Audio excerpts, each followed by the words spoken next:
to episode 87 of the Dark Souls podcast. My name is Matt Lees, and I'm joined as ever by Quentin Smith. Hello, Matt Lees. Hello, people at home. Hello, yes. It's been a while. We haven't done one for a long time, probably since July. This will be our last podcast of the year. Oh, God, I thought, good. I'm glad that's where that sentence went, so that's fine. But we will be returning with Dark Souls in January with some new things, slightly. Probably. New games, new videos, new ideas, and but for now, let's just say thank you to the people who've been supporting the Patreon for the last 6 months while we've been on hiatus. Absolutely. For those of you who don't know, I've kind of been going through a lot of personal stuff. My wife has had cancer and still does, unfortunately, but she's a bit better at the moment. So that's why Dark Souls hasn't been in your podcast feed. I've had lots of people come in saying, where is it? Why have you stopped doing it? That's why. But things are a bit cool now, so we're going to try and get back to it. And we thought we'd just wrap off the year with a nice Dark Souls with us, talking about the great stuff we've been playing over the last few months as a nice little pre-Christmas treat. But yeah, as Quinn says, thank you very much for your patience, and also thank you very much to those people who've continued supporting the podcast and Cool Ghosts, even though we've had to put it all on hiatus. You know, I prompted this thanking, but let's move on to video games, man, which was always the remit of this podcast. Yes. Just get to games as soon as possible. Matt, what have you been done playing? Well, actually, you know, since the last podcast we recorded, I've been playing tons of Duelyst. Duelyst. As of you. I have, both been playing loads of this stuff. It's such a very, very strong card game, computer card game. It's a computer game, isn't it? But also a card game. But you play with your computer cards. It's fantastic. I mean, basically, we've both repeatedly ragged on Hearthstone in the past. Hearthstone has of course, changed a lot over the past few years, and now is like a much more kind of like interesting version of a digital card game. But Duelyst, for me, I think, having not got into Hearthstone back when, has been the card game where I've just gone, this is solid. Well, it is solid. It's like inarguably good. And speaking as people who play a load of card games for their other job, which is Shut Up and Sit Down, a board game and card game site, Duelyst is so interesting, and it does something that Hearthstone does a bit, which is as a card game, it works a lot with stuff that only video games can do. With a physical card game, you can't have, produce a random effect, summon a random monster, a random artifact. It can't buff cards ridiculously to crazy numbers, or have little rudimentary AI that runs cards around the board, because this is a grid like Yu-Gi-Oh! With trap cards and all kinds of good stuff. Yeah, and that's a major thing as well. Like, obviously a lot of the randomization stuff is now in games like Hearthstone, but really the big difference in Duelyst is the grid. And that really just kind of makes it very complicated. It's so hard. It's really hard. I mean, the thing is, I love it. I'd really recommend people check it out, but it's really hard. And some days I find it really frustrating because it's become for me like my go-to game for when I just want to when I can't be bothered doing anything else. And it's been really good for just being like, I'm just going to play a few rounds of Duelyst. But it's really frustrating in the fact that it's my comfort game now. It's what I play like when I want to zone out. But it also requires like a lot of concentration, and you've got to really be on your game. And if you just roll into it some days when you just don't know what you're doing, you just get stomped on really ruthlessly. So this is the difference between your and my Duelyst experiences, because for you it's become the stressful thing, but for me, I've been loving the fact, and I've been telling everyone about the fact, that it resets your position in the league by 10 ranks every month, which is great, because I will play Duelyst, I'll build my little decks, and I'll play poorly, and I'll get to a certain point in the ranking, and then just as I start butting heads with all the other people who are trying to get into, like Gold League, then I wait for the month to tick over, and it drops me back 10 places, and then I can go and just beat on scrubs again. Yeah. I mean, this is what's lovely about it, is it is very complicated, but I do I've been playing a lot of it, and yeah, it does mean as the month goes on, you're kind of like, well, I'm good now. Like, you get into Gold League, and then you're just playing against people who are really good all the time. What does that feel like? It's nice. It is nice. Is it? It's nice to be able to get into gold, though. Like, I do like that. You kind of find that rather than it being this thing of because with other league games where you're kind of like, it's static for a long time, you have that frustration of having to fight to get into the league you want to be in. Like, I remember playing StarCraft. I'd be like, I want to get into gold. Yeah. And I did get into gold at one point on StarCraft 2, but it was so stressful getting there. Oh my God. I think every time I looked at that screen where it's like, we found you an opponent and the game is about to begin. Yeah. that was maybe a 15, 20-second window. I think every time I went through one of those 20-second windows, it was like the microwave tunnel from MGS5, and I was like losing minutes off my life. Yeah, it was horrendous, because of the adrenaline. Yeah, and that's the thing, is I found I couldn't do that game because the adrenaline would keep me going for the first 2 minutes of the match. But then you crash. I crashed. So either I won or I lost in 2 minutes, or I'd lost. And that was like, if it ended up going to 4 minutes, my brain would freeze, and I just... Well, you remember when I was doing the contender for this? That a match of Street Fighter is, of course, like only a few minutes long. The contender was a podcast I did for Cool Ghosts where I tried to get into the top 20% of Street Fighter. No, it was... Sorry, I'm retconning that. I was trying to get into the top 10%, which is obviously madness. Yeah. But because those matches are only 2 minutes, you can coast on your adrenaline, and that's fine. But then the problem is how long it takes you to go into another match. So one of the tips I got was go and wash your hands. Wow. You go into the bathroom, you wash your hands, and then because you're using your hands a lot, you kind of reset yourself before going back into the adrenaline bath. But anyway, Duelyst. That's fun. But yeah, that's lovely in the fact that I kind of go, well, I want to get to gold, but then I don't feel that kind of crippling horror when you lose it again. Because the other nice thing about the ranking system in Duelyst is the fact that you can't go back a tier. So if you get past rank 20, because you start off at rank 30 when you first start playing, you get to rank 20, and then it means you can't go lower than 20 again this month. That's not possible. And then you get to rank 10, and it's like, now you've done that, you're in the gold league. You can lose every game forever for the rest of the month, and you will never go back to rank 11. Yeah. Which is kind of nice, but at the same time, it kind of feels like it's nice to know you've done it, and you're like, yeah, I got my gold this month. But then at the same time, you're like, but now I will never be able to play against people who are bad again until next month. But then there's next month. So I think that's why it works so well. And I love the fact that I get into it for windows every month. I'll get into it for a few days. I'll play loads of it, and then I'll just stop. And then I'll just go back to it in a month. And that adds new stuff all the time, add new cards. They're adding another expansion, I think, this month, actually. Yeah, this month is the second big expansion. Which is great, because the last big expansion seemed like it was just yesterday, but it probably wasn't. It was about 5 months ago, 6 months ago. Yeah. Surely, oh God, maybe it was. I don't know. But there's tons of kind of depth to get into. And all of the factions. I mentioned this in the video I did. If people search YouTube for Cool Ghosts and Duelyst with a Y instead of the I, because, video games. Because video games. One of the great things is that all the factions are so fun. With Hearthstone, I remember, do you want to be a rogue or a warlock or I don't know, maybe none of them? But with Duelyst, it's do you want to be Vitruvian and create buildings that constantly spawn enemies every turn? Do you want to be a Lionar and pilot a block of Roman soldiers who all move in a big square together and are this indefatigable, chunky block of cheese, but the cheese is swords. Yeah. But there are 6 of these factions, and there are sub-factions within the factions, and you want to try them all, and you kind of have to, because that's how the quest thing is structured. Yeah. And that's great. And also it gives you a better sense of what you're up against, and often it's such a wonderfully cerebral game of being okay, well, this is how my deck will best work, but then I'm up against this person. You don't really know what's going on in their deck, and you're like, well, it could be. And it's the fact that you've both got the classic deck building game of being what cards to choose, what cards to hold on to, because you think it's very useful against this kind of opponent generally. But then also the fact that you're playing it on a grid, and it's all about area control, and the grid is just so good. It's such a simple thing that unlocks so many interesting mechanics to do with even just someone spawns a really awful big robot thing, and you spawn a repulsor dog that repulses it into the corner of the board, and that's great because you've got rid of it. Yeah, but it buys you for 2 turns. Yeah. And so the maths of it becomes a lot more inscrutable, and whenever it's should I spawn this enemy, which becomes more of a difficult decision. Should I spawn this minion rather?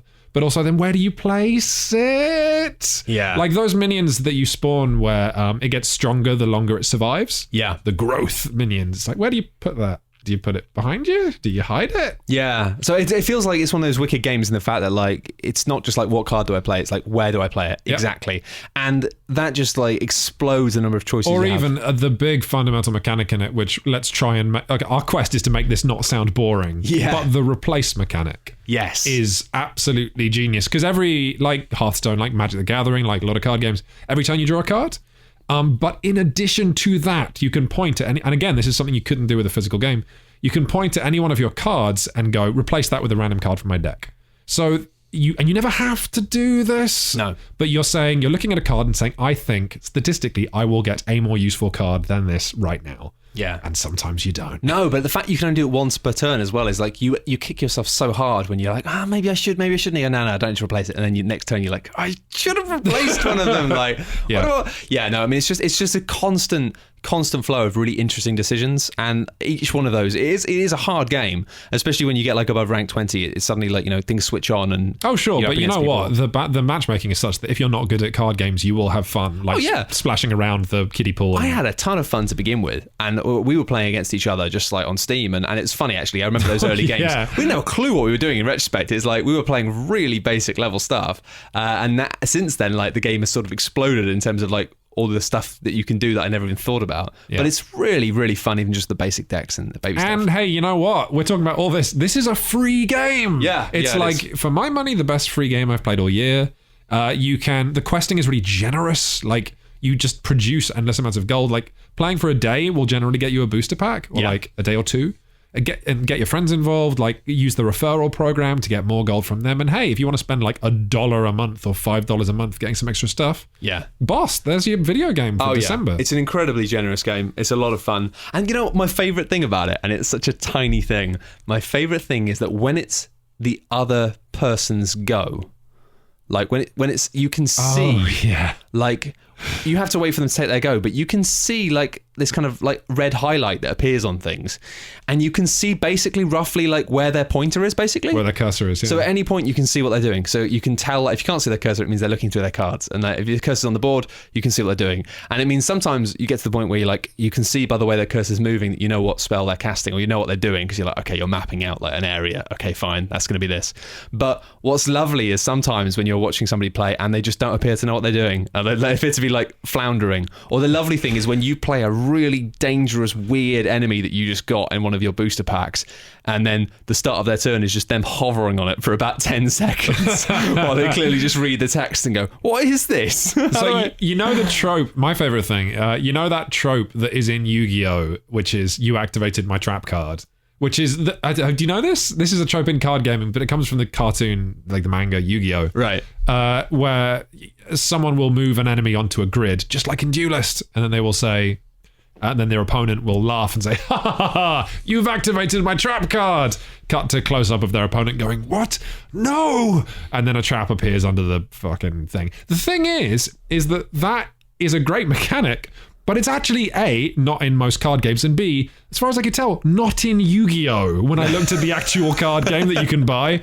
But Duelyst does have that. It has, if you let your opponent summon a really big, beefy enemy, and you have the counter for it in your hand, but you don't play it necessarily because you let them think that you don't have the counter. There's a lot of spells that can flatly dispel stuff, push it away, or nuke the ground it's on, or just really powerful cards you've got that you surprise your opponent with at the last second. Exactly. And it does remind me so much of a fantastic card game that we reviewed on Shut Up and Sit Down, the card games website that we run, called... you can do it, buddy. It's gone. It looked like you had it in your... Arbitorium. Tree game. Arboretum. Arboretum, sorry. And what I loved about that was we had a really epic long game on a plane where basically it must have been about half an hour, 40-minute game, but for like 90% of the game that you knew you'd won because you had something in your hand. I didn't know I'd won. No, but you really knew you had me shafted. And as the game continued, I continued to pursue a strategy. But you had no idea. No, I had no idea. But it meant that I'd really gone hard on this one strategy, and then you had a card that basically just nullified it. And, fair enough. But it was one of those lovely things of being like, when it got to the end and you just revealed that you had that card, it was like, okay, right, fine. Well, that we should move on to another game. But that is an interesting thing about Duelyst, where the thing I don't like about Magic and Hearthstone is that because of how they're structured, you tend to get sort of ground down. It's like, I know I've lost and now I'm sort of going through the motions. But with Duelyst, just because of how it's designed, if you are really losing, you'll be dead in a turn or two. Yeah. Whereas, and so you always feel like you're in the game, or maybe something could happen, and often it does. And I mean, I've had lots of games where I'm down to like 3 health out of a maximum of like 25 is what your general starts with. And then, I've got 3 health, but then I just pull out something and in one turn, just wipe them out. I hope you're not one of those guys who does the laugh emoji. Laugh emotion just before you do it, like laugh. Actually, well played, the final thing I'd say is I haven't seen I've hardly seen any of that at all. I've had like maybe one person being slightly rude in terms of them being a bored emoji when they were waiting for me to take my turn. Everyone on there has been lovely, and that's what I mean. Is what I was going to say is that I love the fact that sometimes you play a game and you think you're doing really well. I've got them in a great position, and then they pull a card out of the sleeve, which is basically they've just been waiting for you to try and do your big thing, and then they just bunked it, and you're like. And then you just go, all right, well played. And it's just nice. I get the sense that there is a nice, especially with Hearthstone, people used to just spam well played and stuff. Yeah. I've not experienced any of that kind of antisocial behaviour. You know what they should do? Because the emojis in Duelyst are like, the classic, like laugh, smile, cry, angry. But it would be great if now they've accepted the fact they have a nice player base, if they change those emotions to like more nuanced dweeby stuff, like if there was a face that expressed, oh, sorry, I just lucked into this and I feel bad playing it because you deserve to win this game. Face. Yeah. Get your concept artists on that, Yeah. Oh, I'm sorry. Yeah, or to be honest, like I do end up using the laugh emoji at my own misfortune a lot of the time. It's like, oh God, what have I done? Oops. But no, it's a really lovely game, lovely people, but you will get destroyed, but in a fun way. Let's talk about another game that's super fun about not destroying yourselves, but destroying food. Oh God, yeah. Well, I only played this for the first time like last week with you, and I'd heard so many good things about it. The game is called Overcooked. One word if you want to search for it on Steam, and you do if you're at all a fan of local multiplayer. Yeah, I mean, if you've got a friend anywhere, you want to play this game. Because, play it online over Skype, I think, surely. Over Skype? All right, Grandad. Oh, God, I am old. Why was that my cultural reference? I don't know, Skype. I think you meant Steam. I think I meant Discord. What? That's... Anyway, it's a fantastic game to play, like, if you can, like, next to somebody else with a controller. You were playing it on the keyboard, on the, classic... Yeah, you can also do the classic Micro Machines thing of... 2 people on the keyboard. 2 people on a pad. Wow. You use the left and right side of the pads. That would work and be really funny. Yeah, so if you have 2 pads, you can play with 4 people. It is such a funny game. So what you're doing in this game, which we've failed to explain, basically it's a cooperative cooking game. There is a plot that the game willfully acknowledges is just bullshit. It's great though. Yeah. Yeah, and the Onion King is training you to become chefs over decades. But the point is, super simple top-down game. You run around, trying to think of a top-down Zelda-style controls. Almost. Yeah. But you have 2 buttons, one of which is interact with what's in front of you, the other which is pick up and drop thing. So, like, an order comes in for mushroom soup. Oh, well, you better get 3 mushrooms, chop 3 mushrooms and put them in the pan, put the finished soup. And I mean, I've got to say, as somebody who makes a lot of soup, this is bullshit. No, I mean, it would make mushroom soup. It would just make a super bad. Yeah, I mean, soup. I wouldn't, no. You wouldn't eat it. But yeah, you run around, you get the ingredients, you chop them up, you cook them, and then you serve them. But Matt, I can't get to the mushrooms because of how the level's designed. Yeah, I mean, we're in a haunted house. Matt, where's the plates? Yeah. Matt, you need to wash those plates a second ago. I mean, fundamentally, every restaurant you're in is either ridiculous or awful. And I mean, it's just the little details that make Overcooked so wonderful, in the fact that you have to, like in a normal restaurant, you have to put the food into plates and then serve the food. And then when the plates come back, you have to wash them before you can serve food again. Although I would say that most restaurants that I've worked in have more than 2 Exactly. plates. They have 2 plates or like 3 plates. And it's just like, what? Why? And so it means... What is lovely about it is the fact that it's like any kind of horrible task in a rubbish TV show of being like, you start off being like, it's easy. You chop the mushrooms and I will cook the mushrooms and then I'll serve them on plates. And that works until you then add a new job, which is like, who's going to wash the plates? As soon as the thing is, if there were 3 jobs... Well, you can play Overcooked with 3 or 4 players, so the restaurants are all designed to be a pain in the arse no matter how many people you're playing with. Yeah. But, yeah, as you say, if you had 2 jobs and 2 players, that'd be fine. If we had 3 jobs and 2 players, that'd be screwed. But we have 5 jobs and 2 players, which is just yelling. And if you play it with 3 or 4, the reason it's so funny is with 2 people, if I yell an order, then you know it's you. With 3 people, if I yell, wash the plates, everybody starts. It's like, what, did 2 people start trying to wash the plates because only one of them needs to do it? And there's that weird human thing as well. If you have, and I do this in real life, everyone does this, you have a kind of weird factory line going on. So like, you've got your job, I've got my job, and if this happens, I'll do it. And then we have a system where it's like, Quinns, if there's dirty plates, you'll wash them. Yeah. But then there'll be dirty plates, and for no reason, I will go and watch them. Yeah. Like, and then everything is out of whack. And you go, well, why do you do that? And I've done that in real life before. And you're like, well, it just needed doing. And I remember two great things. One of which is the moment your restaurant goes from being like chaotic, but you know, it still looks like a restaurant when you're playing, to the worst thing in the world is when players realize there's no penalty for dumping objects or food on the floor. So there's it's a great storage space. I will run and get chicken breasts out of the box, but rather than pass them to Matthew or put them on a work surface, I'll run halfway towards Matthew, dump it on the floor, and then run back. Yeah, we had a lovely moment on one of the levels was set on ice, which obviously makes your movement very slippery.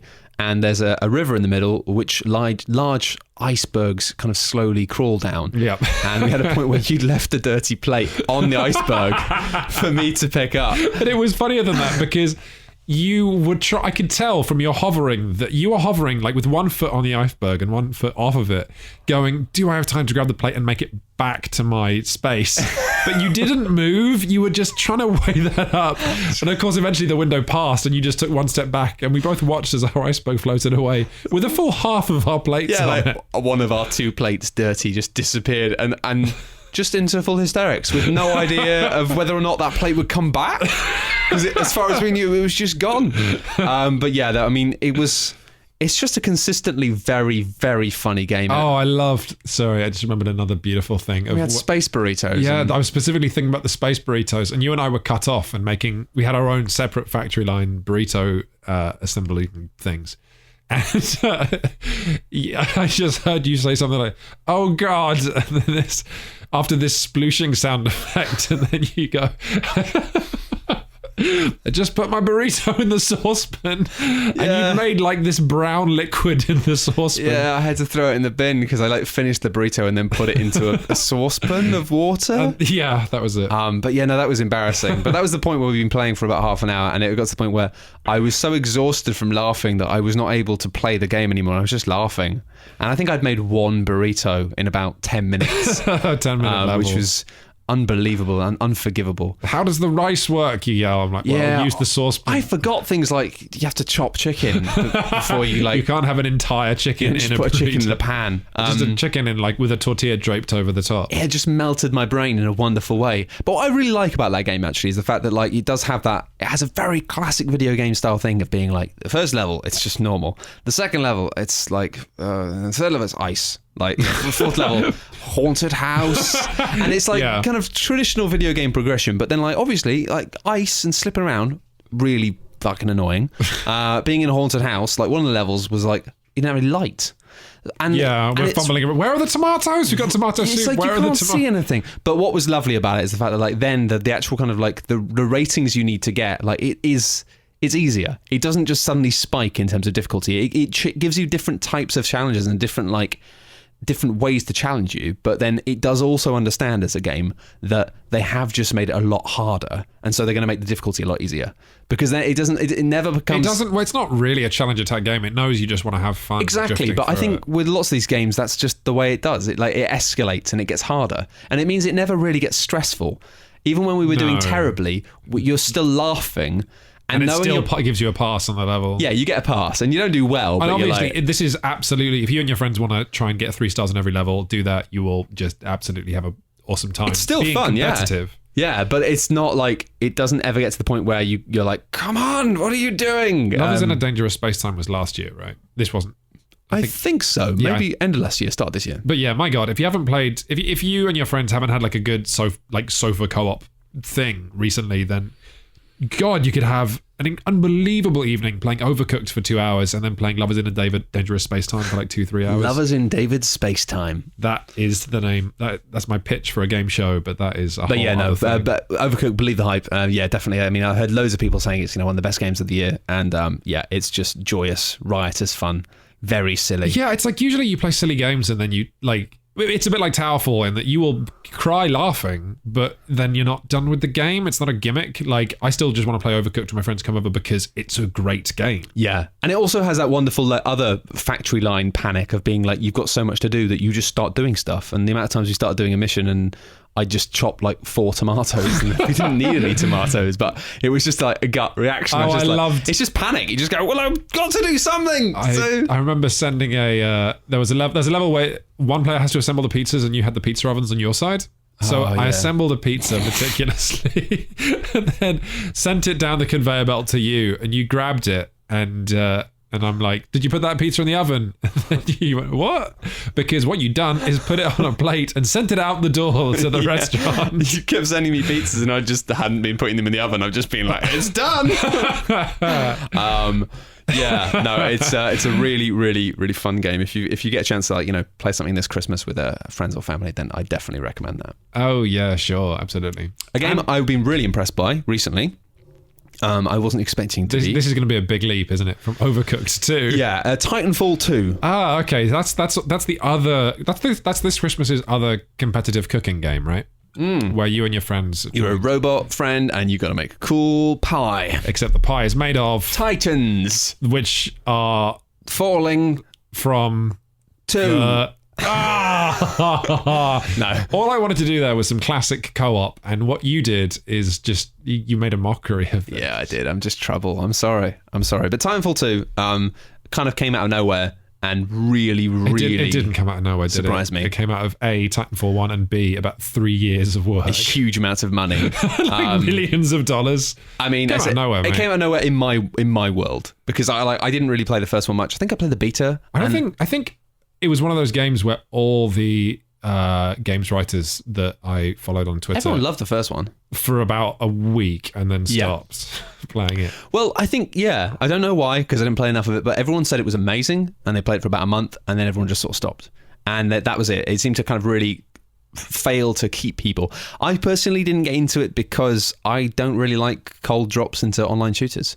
In fact, that's usually why I don't play online shooters, is that you just, especially that one, they were like, we don't need a campaign, people don't care about the campaign. There's probably some truth to that, but at the same time, when I tried playing the beta of the first game, it was just like, I'm suddenly playing a game online, I don't really know what I'm doing, and I'm just getting killed. I feel like that's not fun. What I've seen from my friends who've gotten into online shooters this year, and it's been a good year for it, right? Because Rainbow Six Siege is really good, and Overwatch is, might not be your taste, but it's really good. Mm-hmm. But the difference between the people I know who are still playing those games and loving them to pieces is whether you have a group that you play with. You get on Skype and you're Skyping each other. And I'm not so into that. Like, maybe because I just don't have friends. I wasn't. That was a joke about Skype. It wasn't me referencing Skype. Oh, Skype. Oh, God. I didn't even notice. It was fine. And I was like, do I just sound old if we don't acknowledge that was a joke the second time around?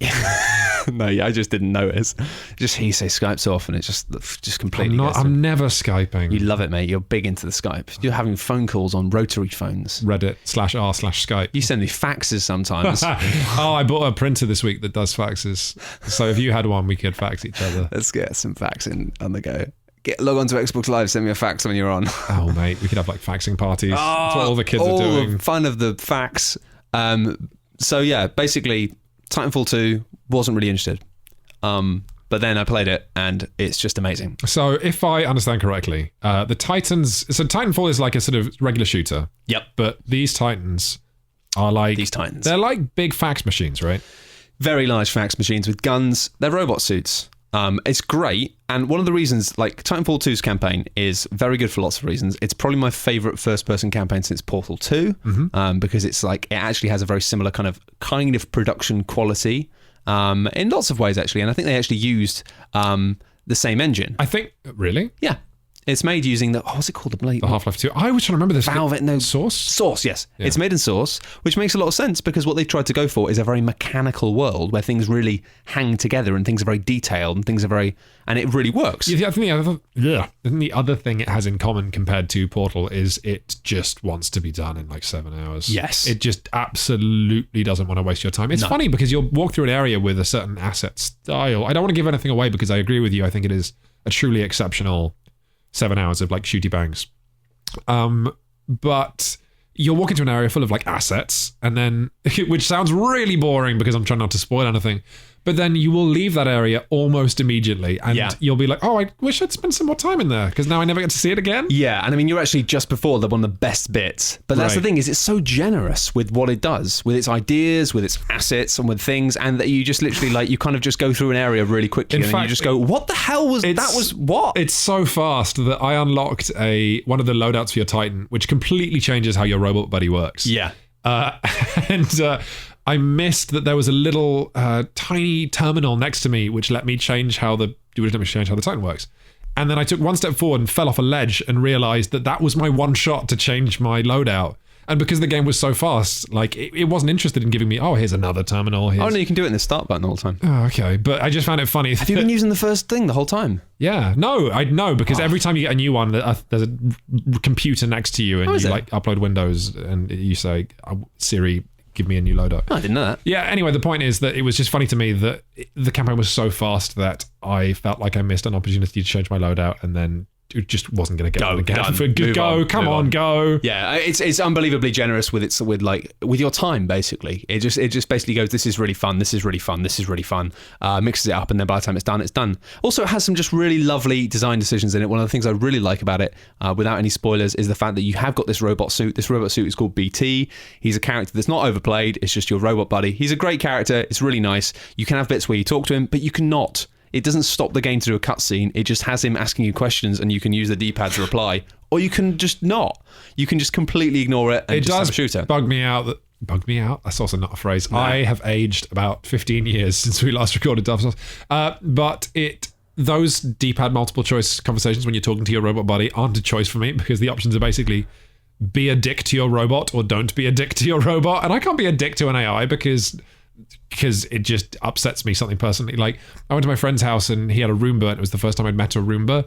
And he told me the story that one time he came home and the Roomba was like propped up halfway against a wall, like it was trying to climb a wall. Aww. And it turns out what had happened is that it had found his iPhone charge cable, which was plugged into the wall, and gone and sucked it up and hoisted itself up to the wall. But what's great is it had enough intelligence to get up the wall and then go, something's gone wrong here. I'm not supposed to and be it here. turned itself off. So my friend like guiltily found it, having slurped its way up his wall. Oh, I love that. It's like, I'm not meant to be up here. Yeah, so I'm in trouble. Similarly, that story breaks my heart, and I can't be a dick to BT. So No. I don't have a choice. Well, I think as it goes on, there are options which are not. It does warm up a bit. Oh, okay.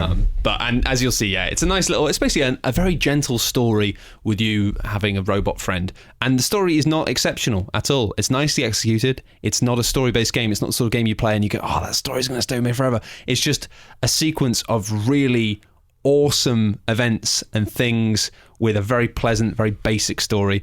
But what I love is that it does the whole buddy thing really well. When you have a game where it's like, you know, whether you've got a squad of troopers with you or whatever, whenever you have anyone in a first-person shooter who is shooting people who isn't you, you get no satisfaction from that. Like, if you're about to shoot a guy in a shooter and someone else shoots them, you go, I was going to shoot that guy. Like, it's kind of annoying, right? I'm because I'm a contrarian. I want to disagree with you, because I swear there's been a game where there's been a cool buddy and I've been like, that's my buddy. And oh yeah, but I think in this exceptionally really works well, because of the fact that even though the robot suit Titan you've got is technically not you feel like it's an extension of you. Oh, because you climb in and get in and out of it. Oh, that's interesting. Which yeah. means that like you have a moment where like you'll just suddenly watch like these kind of massive things shoot and kill people in front of you, and you're like, you kind of feel like you did it because you're like, that was me, like this sort of thing.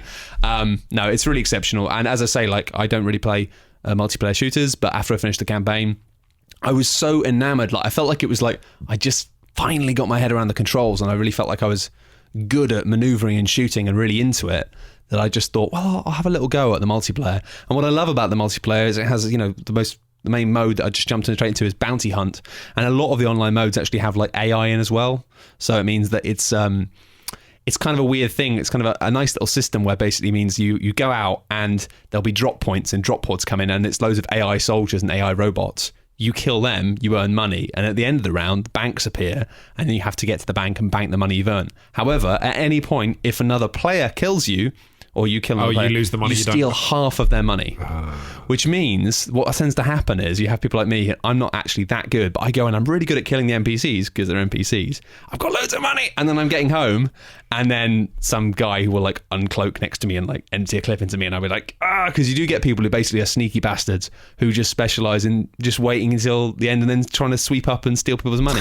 But it's really satisfying when you're running home and like some guy jumps you and you kill him and then another guy jumps you and you kill him and then suddenly you're like ducking behind the bank with like $800, like basically shaking, going, oh my God, watching as the number down like uploads to the bank and being like, come on.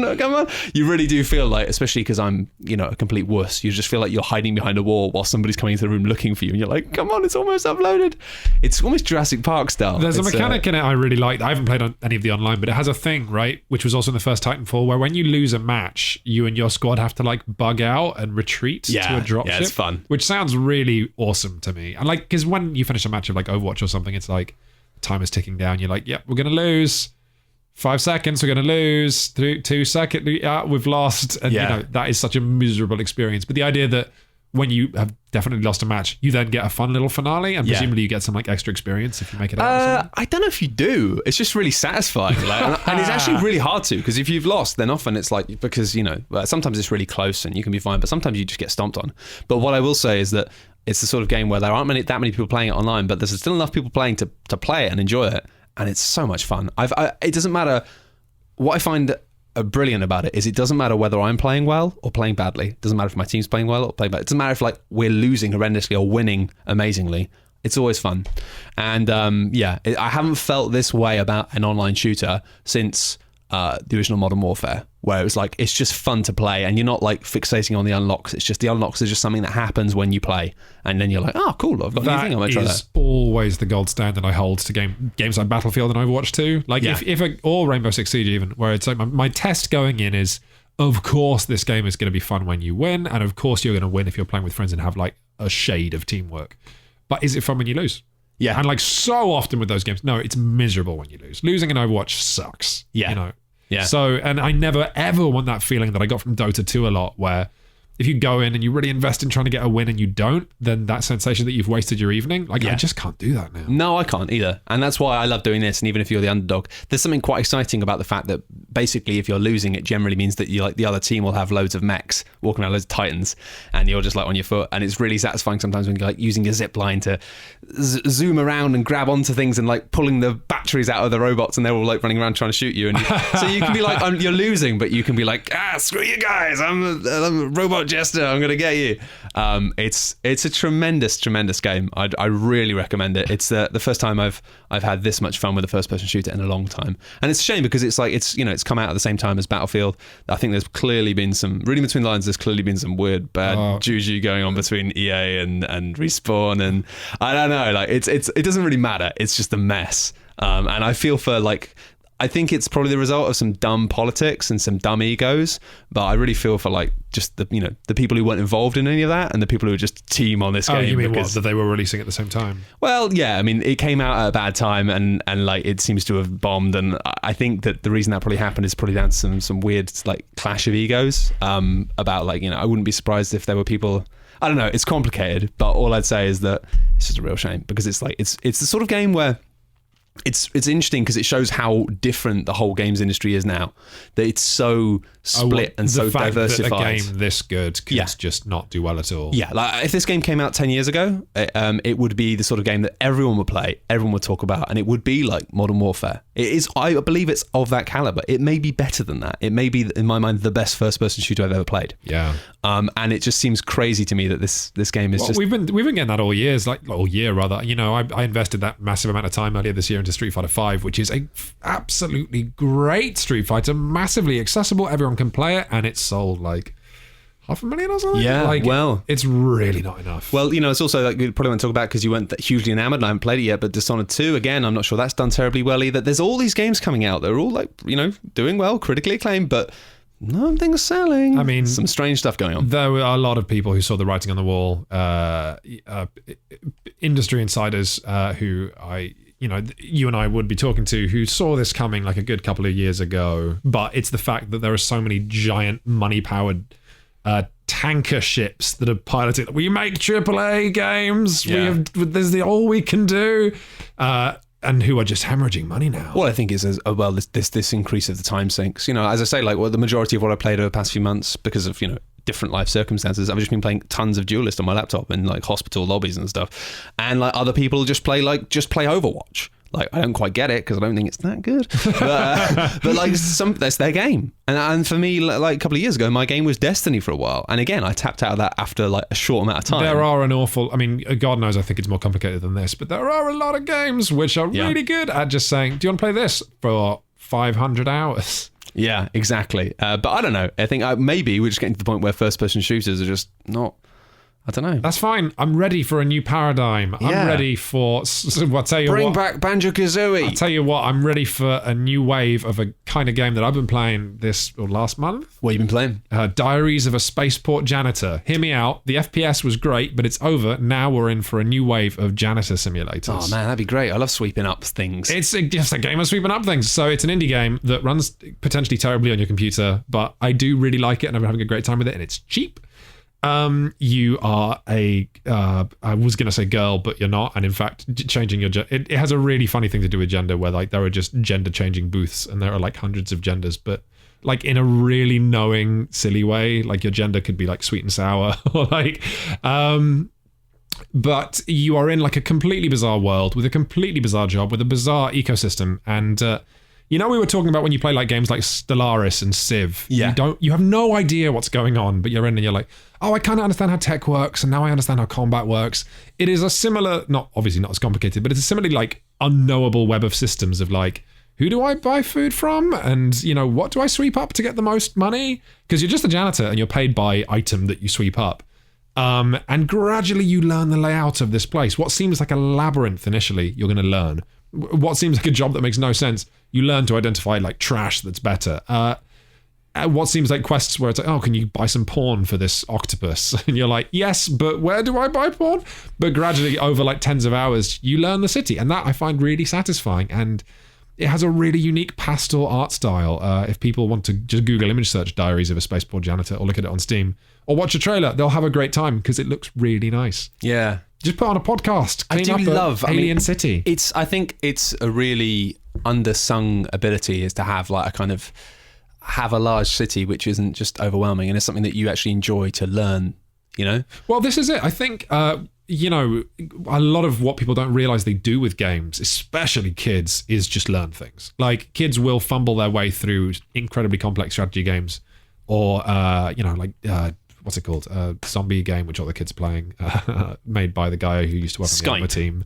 Yes, the kids are playing Skype, and kids can figure out Skype, even though it's really annoying. And they'll work it out because, you and I will work out Stellaris, even if we don't quite get it. We'll skip tutorials. Yeah, we'll play Assassin's Creed and gradually learn incredibly complicated environments. And it is fun when indie developers do that in ways that are we aren't used to. But there's a real joy to kind of being placed in a kind of a large environment and and constantly enjoying just learning. That's what I'm saying. So one of the games that I will always talk about because it's just so weird and interesting was a French game in the 80s. I think it was the 80s called Captain Blood. Yeah, I know about this. Yeah. Yeah, basically imagine No Man's Sky, except you control the screen is the panel at the front of your spaceship, and something out of Rick and Morty, all the buttons have weird icons on them, and you have no idea what any of them do, and it's just go. You're an alien in this vessel, figure it out. And so you press a button and maybe you figure out that makes your ship move, and then you land on a planet and an alien walks up and speaks a language to you, a language of symbols which you can actually learn. You can learn those hieroglyphics. Yeah. Then you press a button and you accidentally destroy his entire planet. Yeah. Just erodes We've all been there. We've all been there. Maybe I've talked about this game on Dark Souls before. My point is that learning is so much of what we do in games, and once you acknowledge that is part of game design, you can have a lot of fun. Yeah. Diaries of a Spaceport Janitor oh God. I mean, I think it was Fable 2 was the first game that did it. Fable 2 implemented a system, which is also in Titanfall 2, of do you not know where to go? Press a button and we'll show you. Yeah. So Fable 2 just had this super egregious thing that I swear you couldn't turn off, which was this golden breadcrumb trail that led everywhere, and I couldn't stand it. Similarly, we've got like fast travel now, and then Titanfall 2, if you don't get the Tomb Raider-esque wall running puzzle you're supposed to do to advance, you press a button and you can see a ghost do it for you. Yeah, exactly. A hologram. I love, though, that then it always pops up saying, press X to do this, but it has this weird like faux, because it's actually like trying to render things that you see in the world as being part of like your kind of internal mind. Your computer. helmet heads up thing. It means like your heads up display, it actually has this little like kind of loading bar where it says calculating like optimal route, and it means that if you don't need it, you don't wait for that little loading thing to finish, you just start running and jumping. But if you for any point just go, I don't know where to go, and what's lovely is in some of the levels when they get a bit like weird, you end up looking around and going, I don't even know which direction to go in. And sometimes it means you go, yeah, just show me, just to see which direction. And then you go, oh, okay, up there. And then, but yeah, like it's tiny things like that makes a huge difference. Sure. But that became the norm. And I guess what I'm saying is that it's interesting that when a game now doesn't do that, it feels like really subversive. But actually, it's great fun in Spaceball Janitor when an octopus says, buy me porn, or it says, you're hungry, or like, you need to change your gender. You haven't done it in like a day. And then you're like, well, how do I change my gender? Wait, I saw a gender pod a while back and I laughed at that. Where was that? It's not a great game, but it has a cute little story. It continually made me laugh. It has some references to video games. It feels like such a work of imagination. Well, that sometimes is enough. I've played a bunch of stuff over the past few months, which just hasn't grabbed my attention. And I won't bother name dropping it. But there's been many games. I've been trying to like kind of just haven't been able to like do a lot of work. So I've been trying to play bits and bobs.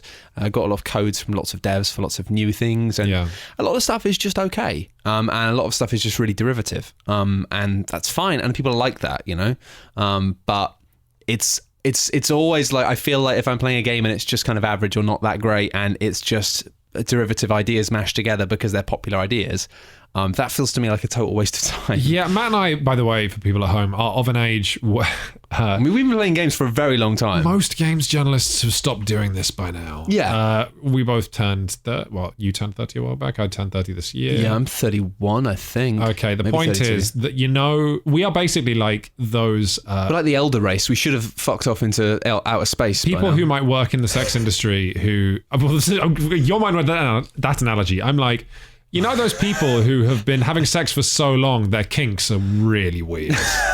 Like, I can't get off unless there's a greeting card from my mother duct taped to my back or something. Like, so my point is that we would be on Skype, but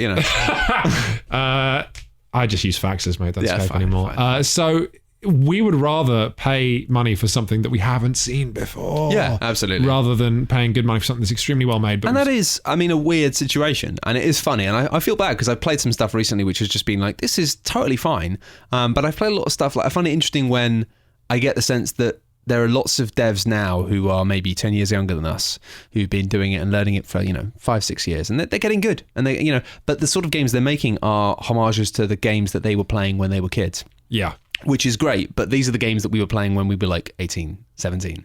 So it's this weird thing. So we don't even get in on the nostalgia. Well, you sort of do, but you're like, well, what am I playing here? Like, I'm kind of playing a kind of slightly retooled version of a game that I played like 20 years ago. I think we talked about that being why Undertale was so interesting, because we've met any number of kids. Yeah. I say we've met any number, like we're talking to kids all the time. Well, you and I personally met a couple of girls who were like 14, 15. Young than that, I think they're 10, 12. Okay, but they really liked Undertale, but it's like, you don't even get what this you is won't a even get the reference jokes. to. Like, there's so many, well, there's still jokes. But they get the jokes in a different way. Dogs. Yeah. They get the jokes in a different way. I tell you briefly what I've been playing that it was more interesting than it could have been, before we move on to questions, is Thumper. Thumper being a VR game that mercifully is also available just on like PS4 and your PC. I would love to play it on VR. Don't have a VR headset. It's fine. Probably should get one because I'm a video games journalist. But it's a rhythm game that is incredibly like, I think Kirk Hamilton, the ever great Kirk Hamilton, called it like rhythm violence, which it's such a great way to put it. Like, in Guitar Hero, it's like, oh, Matt, better press the guitar now. Yeah, you did it. Great. I love it. And then you're like, yeah, and the crowd goes wild. And then 5 years later, your girlfriend says, are you really going to bring all of those plastic things? And you go, no. So Thumper is a game where when you play it, it's a lot like Dyad, if people played that one and got to the, by the way, exceptional final level. But yeah, Thumper is like, it's a rhythm game when you look at it and it looks like this is what video games this is what people in the 80s thought the video games would be. It's mad and it's visceral and it's violent. It's like the and inscrutable as well. Like, I mean, I haven't like played it, but I've seen lots of videos of it, and I don't really understand what's going on. Well, basically, you're racing along a tube, a bit like Wipeout. Occasionally, there's multiple lanes for you to jump between, but all it really is sometimes like a wall's coming at you. If there's a wall coming at you, you press A to tuck your little beetle protagonist into they hug the ground and then they blast through the walls. Yeah. If there's spikes, you want to jump up. If there's walls, you need to hold left and right. And that's really it for even the first But I think of the most game. of the videos I've seen have been videos of people playing it really well. And I get the sense it's one of those games that when you're watching a video of somebody playing it really well, you can't really tell that anything's happening. Yeah, so the main difference is that with walls and curves, you can press the button to hug the ground like early, like, oh, there's a wall, I'll lean to the left now, and then the wall comes up and passes. But you get way more points for doing it the instant the wall begins, at which point it's really hard. But the main thing I want to talk about today and why it's different, aside from the fact that it's just exceptional, is that the music is like really intense, like noise, like it's barely even music. I think Lightning Bolt did the soundtrack. Like it's never... And the sound, the time signature changes for each level, well, right? this is the thing. So the hilarious consequence of Thumper coming out is it led to a lot of help threats of like people who've played like Guitar Hero and Rock Band being like, I don't understand, it's not in time to the music. And I don't know anything about music, so I'm not looking down on these people, but like, you know, devs or people who know what they're talking about would come and be like, yeah, it's called syncopation. So what you're doing here is it'll sound like you're not in time to the music, but you can tap out the beat, but it's not actually on the beat. It's kind of off it slightly. So because I'm not a musical person, I can't like play pressing buttons at the correct times. But what I can do is get into the right modes. You can get into the groove. I will bliss out to the vibes, Matthew. I will look at the screen, and if I manage to hit, and I know that's correct, then I've got that kind of beat running in my brain. And it's the first like rhythm game where I have to bob my head, not to enjoy myself, but because I have to set that internal metronome going to hit stuff. That's always why I much preferred Rock Band to Guitar Hero games, because I always felt like Guitar Hero games scaled up for difficulty more and scaled up for more like finesse in terms of like pressing combinations of buttons. Whereas Rock Band was... It felt like Rock Band, especially on the easier difficulties, they literally just went, you know what, like this isn't going to be about a pattern to a time, this is about getting into a groove. And it would be the sort of game that once you had a basic idea of what you were playing for the next few seconds, you could just close your eyes. Like you didn't need to be looking at the screen because it's like you kind of knew what you were playing. There's a touch of that in Thumper that you should definitely get it. You'll like I'm well up for it. There's it does awful stuff to do with like let's say you have to go left, right, left, wall. Then you'll do left, right, left, wall, and then that'll left, right, left, wall, jump. Left, right, left, wall. And then towards the end of a world, because the worlds are like 12, 15 minute songs essentially, you'll stop doing that left, right, left, wall nonsense, and then you'll forget it. And then later on it'll be throwing it to you left, right, left, wall, left, right, left, wall, left, right, left, wall. And you have to kind of remember that muscle memory from earlier. It's super weird and it's really aggressive, and you only actually have like essentially 2 hit points. You get 1 hit, lose your armor, another hit, dead. So there's no progressing unless you're getting it right. So it doesn't let you fumble through, which is interesting. Yeah. It starts off easy and it just trains you up. So yeah, really good. But then if you get to like weird time signatures, you don't understand them, then you can't play it anymore until you understand music, you peons. You pretty much have to restart it. I wouldn't say people need to understand music. You can just play with your eyes as well, and then it becomes a really intense action game. Play it on mute like you're fighting a Dark Souls boss. Yeah. Good stuff. Shall we answer? Let's do a couple of questions. There were some funny ones. I was looking at this earlier. As always, if you would like to ask us questions, you need to follow @DaftSouls on Twitter. That's not how we do it anymore. We changed that. We just did it this time once. If you'd like to ask questions to Daft Souls, then you need to comment on the Daft Souls question thread on coolghosts.net. This is how long it's been, honestly. Like it's been literally months. I assumed I was going to be away just for a couple of months maybe, but it's been such a long time. Go to coolghosts.net, click on the button that says Daft Souls, click on Ask Us a Question. And there's a thread. Yeah, there's a thread there. And if you don't want to ask questions, you can just look at the questions that have been asked and upvote some, and we will delete ones we've already done. However, this week we did go on Twitter because it was all very last minute and we thought we'd just fire it out there. So, question number 1 from a friend of the show, Eric Tengblad. Oh, hey, Eric. What is the best cake? That is not a video games related question. It is the jam sponge. That is absolute bollocks. That is a child's cake. The Victoria sponge. That is disappointing. The Victoria sponge is a classic, Quinns, with a lovely touch of vanilla, very light, very delicate. delicious. I'm going to go with... It's not the best cake, though, let's be honest. No, this is awful. I like Battenberg. That is not the best another either. average cake. I might go with cheesecake. Honestly, I don't like... Of all the desserts I could have, cake is the Cheesecake lowest. is called cake, but it's much more a dessert. I would have fruit above cake. Although, what the fuck since is getting married, I wonder if you had this. Do you have what's left of your... Because Matt and I both got married this year. Do you have your wedding cake in your freezer? Yeah, we have our wedding cake in our freezer, yeah. Yeah, you couldn't tell if you were taking the piss out of it. It's because you said that Matt and me got married. And I'm like, Oh, yeah. we've got our cake in the freezer. Gay and we marriage live isn't together. funny. No, it isn't. But it's like, it was funny in the context of you asking me as if, Anyway, like, the did point you is, eat the did cake? you And know I'm like, that yeah, I ate the cake. having a piece of your wedding cake in your freezer is like supposedly good luck, and you can have like nibble a bit on your anniversaries? The problem is, Lee and I have like about 18 slices of wedding cake, and we just eat it all the time. No, we just got rid of it. You got rid of it? We didn't have like that big a cake. You keep a slice, man. That's like the tradition. Well, I didn't. So Well, evidently you're screwed. we had like quite a lot of cake left over, and I ate a lot of it. Like I just ate like quite industrial amounts of cake for about 4 Did days. you throw it away because you were like disgusted with I yourself? throw it away because it'd just been in the kitchen for 4 days, and I'm like, this has just been out on the side for 4 days now. You like, put it I in the can't freezer. Yeah, but I mean, it's fine. It's fine. It was just cake. I can have another cake. You can't have another wedding I cake, mate. You absolutely get can. one unless I can have you as have many- like multiple marriages. I can do that. We can renew our vows. Just have a little cake. That is not the same. It's fine. Dude. You don't even like cake. You said you preferred no, but fruit. it's okay when it's in the freezer. Same as chocolate. If you put chocolate or cake in the freezer, Quentin likes it more. You're weird. No, Wrong. because you eat it slower. You're wrong. We have a question from Hieronymus Goth, which says, Bloodborne aside, what are your favourite games with Lovecraftian influence? So, I talk about this on Shut Up and Sit Down all the time. If you like the works of H.P. Lovecraft, then most video games and board games that deal with his work are nonsense, because the idea that, oh, we can succeed against Cthulhu, we just need another shell for the shotgun. It's like, that's just not how it works. No. Lovecraft is full of awful beasts that you can't even describe, let alone look at, let alone kill. So, for me, best Lovecraft game is going to be Sunless Sea, full of impossible, unknowable, awful things that are terrible that you can't describe. Sometimes the copywriting even beautifully is like, you see it. Like the copywriting plays with unreliable narrators if you see or do something awful. Like, Matt, my favorite thing, which is the island you can go to The chess. and play chess. Yeah. Chess made of pieces of coral, and when you touch the chess pieces, you get a bit addicted. And then, as far as you can tell from being there, your crew shows up and is like, Captain, can we leave? And the implication is you've been there. Been there for a long time. Telling No, your that- crew we can't leave. That's great. That is great. And I do love the fact that some of those locations, just you land and it's the middle of nowhere, and it's like, you shouldn't be here unless you need to be here.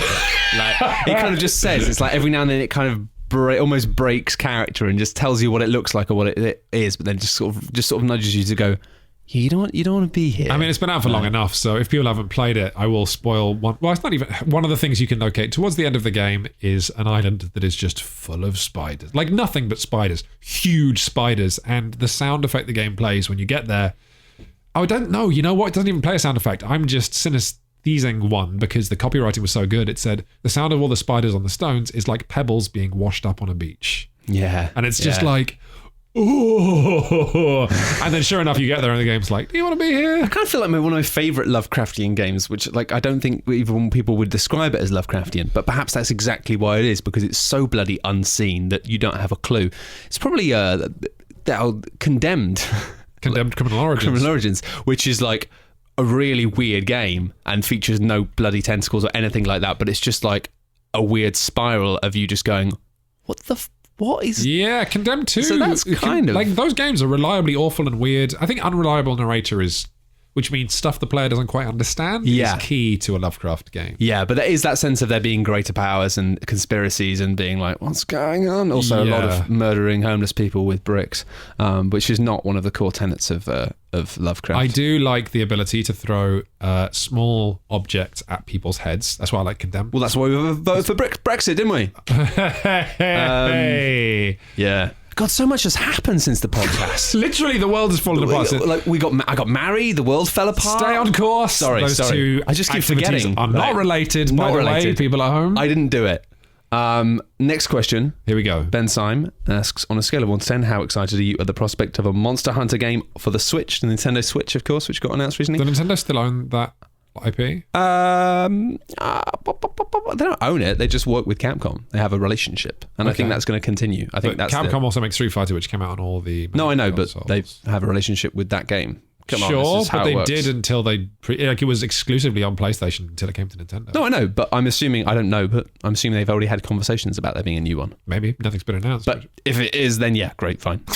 Sorry, I derailed that question slightly. Yeah, you kind of went through it a bit hard. I mean, I know these things do change, but I think it's been it's done really well for them for a long time. So it's purely because I don't necessarily want to get a Switch, and I would love a Monster Hunter game on my Vita that I don't own, or maybe the PS4 it's that I do. never going to go on the Vita. Like PS4 maybe, but the thing about scaling up a game like that to a PS4 is like very expensive. Like people want HD graphics and all that stuff. No, that's going to increase the cost of the game dramatically. Okay, sure.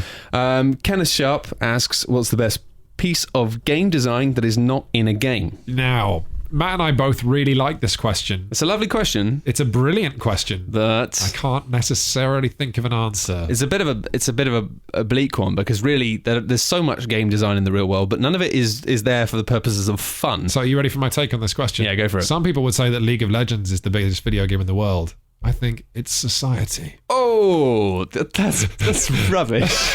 Okay, fine, whatever. But I mean, certainly more money and time goes into manipulating people at, I don't know, fast food restaurants than on any individual game. This is the thing. I mean, lots of game designs and theories are used all the time, but it is just that, rather than looking at the elements of play and about how we can make life more playful. And that was the thing with gamification. The idea was a wonderful thing of being let's make the game world more playful, but actually it's just we can just manipulate people really effectively. I realised something. Do you remember with the original Halo, people were talking about how the original Halo was very clever because when you could go through a door that was unlocked, it put a green light above the door, but doors that were locked had a red light above the door. Yeah. And everyone was like, oh, that's brilliant. And sure enough, that's been at least was adopted until we realised that light in general, shining the way you go, is a way to guide someone through an FPS.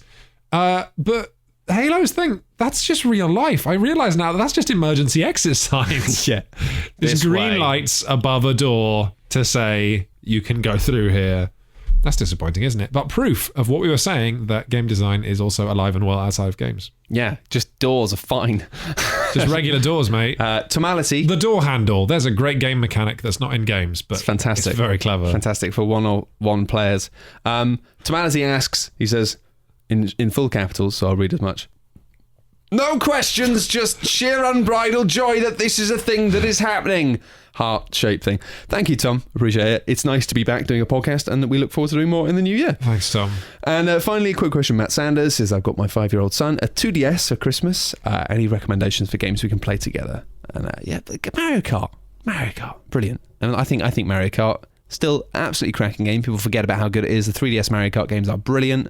Have a little race. And it means you can do that classic thing of you can play through, I think you can play through the GP together, so you can try and help him out. And if your son's doing really badly at one point and it doesn't look like he's going to make the bracket, you can purposefully fluff one race and just try and mess up all the AI characters. Brilliant fun.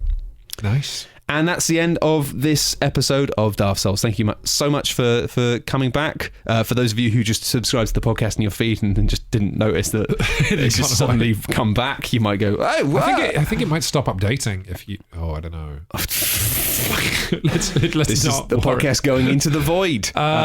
No, I'm sure it's fine. Thank you very much for listening. We have plans to change a few things on Cool Ghosts in 2017. We're going to use the 6-month break to kind of rejig a thing or two, which is going to include this podcast, because, after doing 87 now episodes of one format, we've decided that maybe it's not the most sustainable format, because frankly, more episodes come out than games we can talk about. Yeah.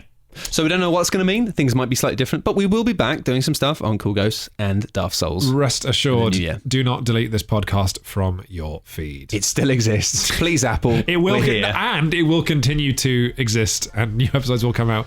It'll just be a bit different. Yeah, and it'll probably be hosted on that popular platform, Skype. Yes. Do we have a Facebook page for Cool Ghosts? Yes. Okay, well, just keep an eye on Facebook and Twitter for when the Cool Ghosts site starts updating as well. Yeah, and we'll see you soon. Thanks so much. Goodbye. Goodbye, everybody.